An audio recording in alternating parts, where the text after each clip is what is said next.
Welcome back to Alliance War. It's Season 39. 4 Loki is starting off against JWIN, and I will apologize in advance that during the off-season, I didn't get any better. I'm still sick, so I'm probably going to be coughing. I'm going to be bringing a team this war of our old friend Miguel, along with his running mate, Anti-Venom. And then I'm going to be bringing one of my new Rank 4 champions, Symbiote Supreme, who is one of the debuff detox global. I'm going to be using him hopefully quite a bit this season. But I looked and I noticed that this sumbitch is only Sig 80. Well, we can fix that because Lord knows Kabam has opened up the floodgates on Sig Stones. So first I'm going to see how many of the mystics I have. Oop, I scrolled right past it. There we go. There are the mystics. I have a few. Let me go ahead and dump those into Sim. You can see he's quite a ways down in terms of mystic Sig level. So we'll get him up just a few, and then we'll use basics to get me the rest of the way. I have, I believe, the appropriate term is ass load of these +5 Sig Stones, still from Black Friday, Cyber Weekend deals. And so I'm going to use that to carry weird visual bug going on there. I'm going to use that to get him up to 197. And then I have 125 max of the just one Sig Stone. So I'll just dump those, get him all the way up to 200. Because my commitment to you, my lovely audience, is to only use rank 4 Sig 200 champions in war. I mean, his Sig level is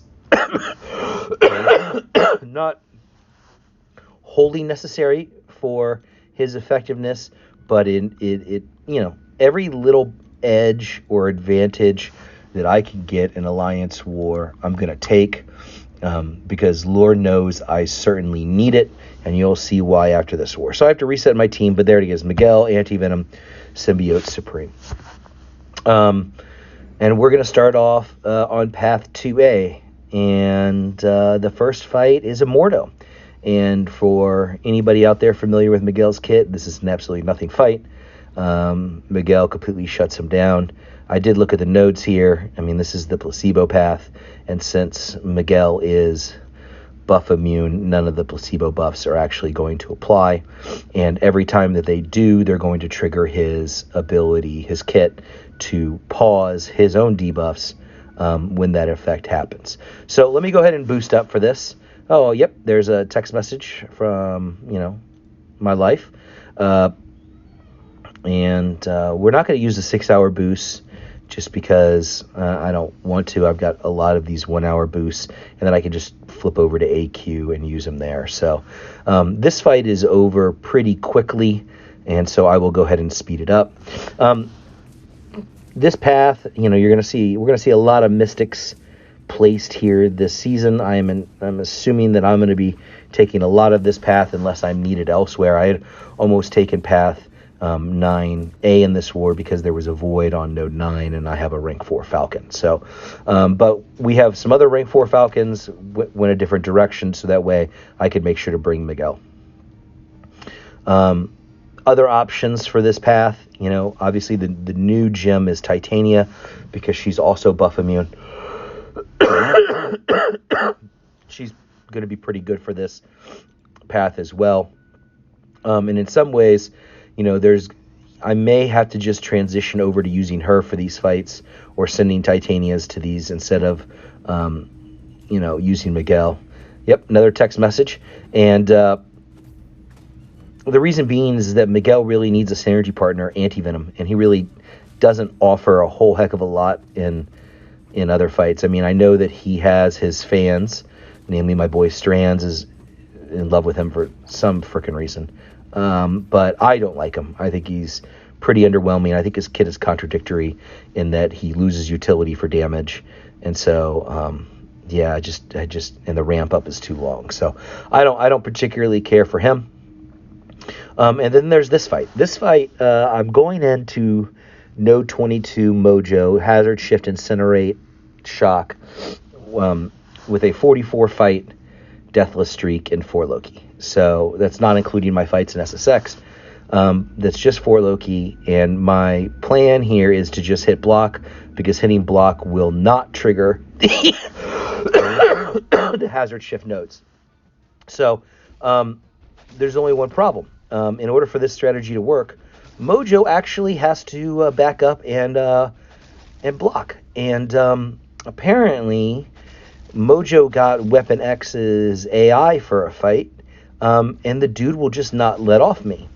And this is a particular problem, as I dance here in the corner to not take a heavy, because there's aggression prowess on this node. And without any spacing, I won't be able to back up off of any specials that he throws. So I hit him a couple times. I'll eat the incinerate, just hoping that he'll back up, give me a little space, and he just charges right back in.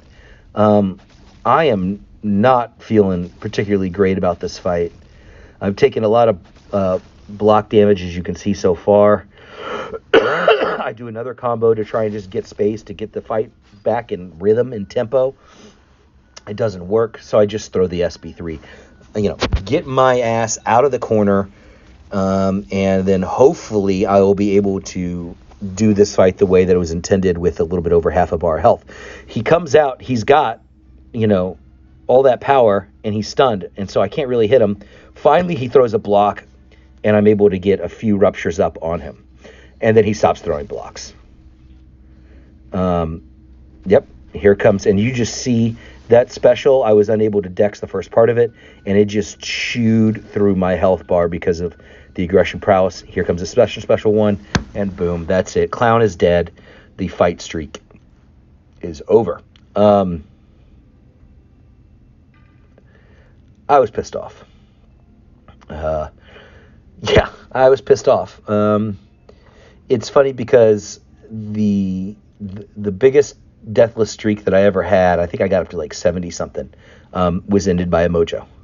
And so Mojo ends this 44 deathless streak as well. So I revive, and I go back in. And look at this sumbitch. He starts by throwing heavies again.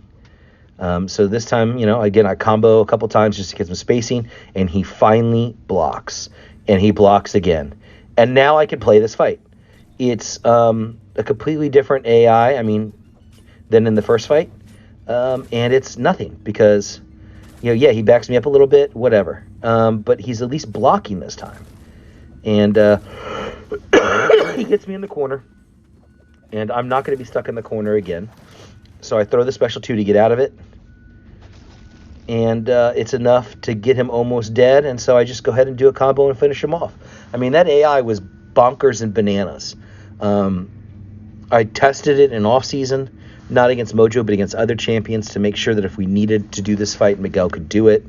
And I never had any sort of problems like I had with that fight. All right, so next up is this Aarkus on 23. Aarkus is a global defender. He's going to be a problematic defender all season, I wager. And one of the best counters to Aarkus anywhere is going to be Symbiote Supreme, just because of his ability to nix those buffs from Aarkus. So the other thing is that because Symbiote Supreme is debuff detox, he is capable of shrugging the root that's on the node, because the root is considered to be an active debuff. So you can see me just sort of shrugging my way right out of it by blocking or by attempting to dex. So I'm just waiting to get to my 3 bars of power. That is done. I throw my special 3. So that way I have all 3 phases of Symbiote Supreme active at the same time. I'll take the special 2 on block. That's fine, because when you have all 3 phases, he has a really high block proficiency. So even so, I can take those hits, and the amount of damage is capped. Throw a special 2. I take away half his health bar with the special 2. And so now it's just a matter of throwing on some bleeds, throw another special 3, and this fight is pretty much over. So yeah, it's the first run for Symbiote Supreme this season. Not perfect by any stretch of the imagination. I ate that combo. Not too happy about that. But I did not die in this fight, and so the streak begins anew. Look at me chewing through that. Come on, Jason. That was terrible. Anyway, fight over. Now we're going to go back to some Miguel work here on path 2B. Again, another part of the placebo path. The first fight here is a Juggernaut, which doesn't threaten Miguel with anti-venom at all because you start the fight with a debuff, so you don't really need to worry too much about the unstoppable. So I'm going to go ahead and pretty much speed up this fight the entire way because A, it's not much to talk about, and B, yeah, I mean, I do get hit a couple times in this fight. I lose some health bar, whatever. This is already an expensive war for me in terms of item usage. I had loaded up for the season. I was not expecting to be using as many items as I had to use just because of the need to revive and heal Miguel after that first fight. So this fight's almost over. You can see he never once procs the unstoppable just because I've got all those debuffs on him. So he's shut down pretty hard. All right, final path fight of this war on 2B is going to be this Sorcerer. She is also a global defender. But the thing with Symbiote Supreme is that she's never going to throw a special. And so she's never going to get the ability to put the Glancy debuff on me. So Symbiote pretty much answers this Sorcerer hard, throw a couple exhaustions on her just to manage her power gain. But as you can see, there's really nothing going on in this fight, and it's pretty simple. In other global, Sorcerer has been a good defender. I do not think that she will be a good one in this global. All right, I have, I think, one more fight this war. I have this Mephisto on 54. If I died to this Mephisto last season after I just played terribly, and in this fight I approached it a little bit differently than I had last time I thought about it. And I start off with the 3 parry heavies, get 3 exhaustions on them, and now I'm just waiting for the soul imprisonment to come off. I'll hit him with a special 2, so now he's got a wither, and now I just don't get hit again by another special 1, and I'm able to hit block for the ruptures. And that is going to be pretty much it for Mephisto. It's amazing how well you could do in this fight if you don't eat a bunch of specials to the face, which I don't during this fight, and I get him down pretty cleanly. So I had, 7 fights this war, 1 death, not particularly great, but the battle group did go 50 in Clown. So I was the only death in BG2, which is a testament to the guys that we have here just playing really strongly. Yusafa in particular was strong. But hats off to PWF for helping me plan. He's great. Hats off to 4Loki. We picked up the win, and I'll see you in the next life, Jack.